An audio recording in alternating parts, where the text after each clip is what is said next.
Salut à tous, ici Kevin Norton pour vous présenter le Rubik's Cube. Aujourd'hui, je vais vous présenter les annotations internationales du Rubik's Cube, puis en quelques autres vidéos à part, je vous expliquerai les formules de base pour réussir le Rubik's Cube.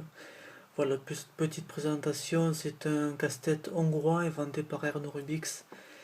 Et il y a deux sortes de Rubik's Cube, deux sortes. Il y a plusieurs sortes de Rubik's Cube, le 3x3, enfin le 2x2, 3x3, et les plus grands après, puis la pyramide, cylindre, etc.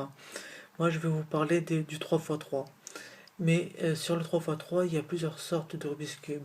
Le Rubik's Cube normal, basique, que vous trouverez chez Auchan, dans le rayon jeu, ou chez Toys R Us, ou n'importe quel magasin qui lui sera assemblé dans une grosse boîte.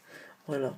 Contrairement à celui-là, le Daien Zenshi blanc, qui est dans une petite boîte et qui est vraiment haute qualité. Celui-là, il vous suffit de le huiler pour qu'il ait une qualité vraiment bien, mais bon, bien. Moi, je l'utilise pour m'entraîner, et celui-là, je l'utilise pour les compètes moi-même. Celui-là, je vous le déconseille. Celui-là, je vous le conseille très fortement si vous voulez réussir à battre votre record ou même à débuter, puis pourquoi pas plus tard battre le record du monde, je vous le souhaite. C'est un Daien blanc, voilà, c'est japonais, et c'est en excellente qualité, quoi. Je vais vous le montrer. On s'éclate, quoi. Quand on l'a en main, c'est vraiment super, quoi. C'est la haute qualité. Il n'y a même pas besoin de faire de le lubrifier. Il est vraiment génial. Génial, enfin là il est vous le trouverez dans une petite boîte comme ça dans les magasins de jeux de société. Génial, sauf que le prix est à 25 euros. Voilà, à 25 euros vous avez un menu dans un restaurant. Ou soit vous avez sur Rubik's Cube. Voilà, il faut faire le choix. Enfin bref, moi étant un fan des casse-têtes et tout ça, je me suis dit je vais mettre 25 euros dedans pour m'entraîner, etc. Enfin bref, je ne vais pas vous parler des prix. Parce que je vais me faire taper sur les doigts sinon. Mon but de cette vidéo est non pas de vous présenter le Rubik's Cube, mais de vous faire la comparaison des prix, etc. Mais de vous présenter les annotations internationales. Qu'est-ce que c'est? Les annotations internationales, ça permet, puisque pour faire le Rubik's Cube, il faut connaître des formules et faire les formules. Ce que j'appelle des formules, c'est droite, haut, haut, gauche, etc. Mais au lieu de dire ça, on va dire right, up, right inverse, up inverse, etc. Voilà, enfin bref, c'est pareil, enfin c'est mieux, c'est en anglais. On va vous parler avec des lettres, voilà. Parce que moi je vous apprends des formules de base, mais après je vous enverrai dans les liens de la description sur un site où vous pourrez apprendre les formules à la méthode Friedrich, qui est Jessica Friedrich. C'est une dame qui a inventé ces formules pour aller de plus en plus vite et faire le Rubik's Cube, allez quoi, entre 15 et 20 secondes. Voilà. 15 secondes a été le record du monde dans les années 90-2000. Voilà, bref. Aujourd'hui, le record est de 5 secondes 66. Voilà. Donc, à vous de jouer pour le battre. Revenons aux annotations. Donc, c'est parti. Il y a plusieurs lettres à apprendre. S'il faut parler anglais, voilà. C'est simple, l'anglais. C'est la langue internationale.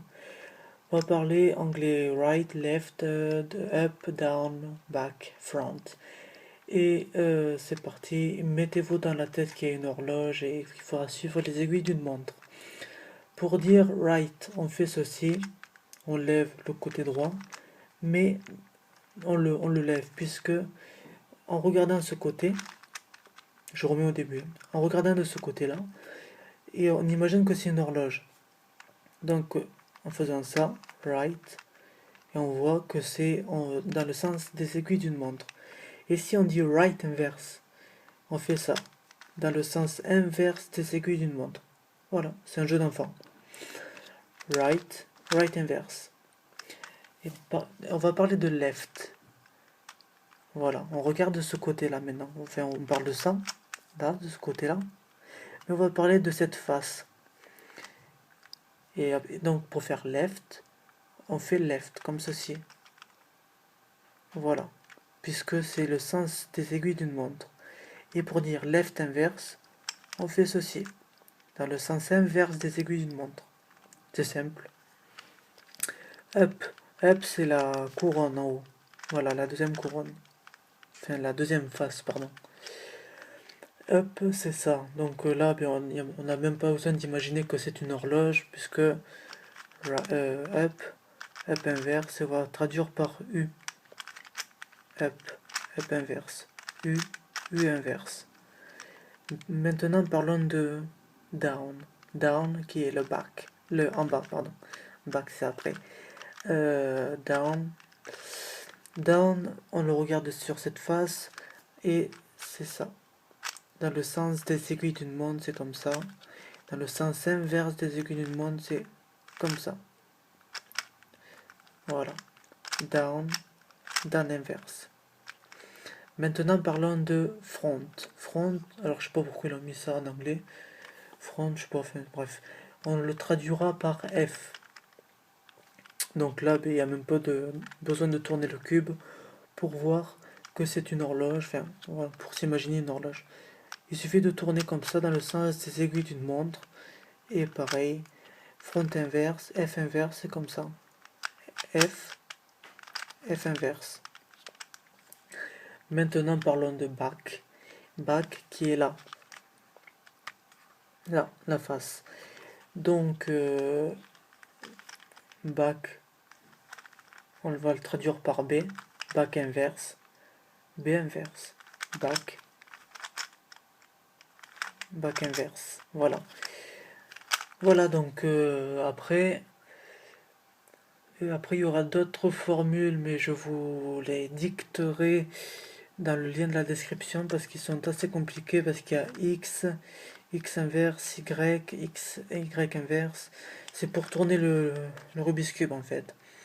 Puis après, il y a les D, mais qui sont en minuscule, qui fait ça en fait. Enfin, D, enfin les lettres R, right, L, left, down, D, up, U, etc. Ils sont en petites lettres, en lettres minuscules. Et on va le traduire comme ça. Alors si je parle de right, ce sera comme ça. On tient le côté droit et on tourne les deux là. Voilà. Pareil pour left. Voilà, c'est simple. Et voilà, enfin bref, je vous mettrai tout ça dans le lien de la description. Et voilà. Voilà, c'est tout pour le moment. Qu'est-ce que je voulais dire en plus? Non, c'est tout, voilà. C'était les annotations internationales du Rubik's Cube. Voilà, si vous allez sur des sites, vous allez vous confronter à des formules comme ça, avec des lettres. J'espère que cela vous a aidé. Pour ma part, je vous retrouve pour une autre vidéo sur les formules de base, surtout pour comment faire le Rubik's Cube. Voilà. C'était Kevin Norton et à très bientôt.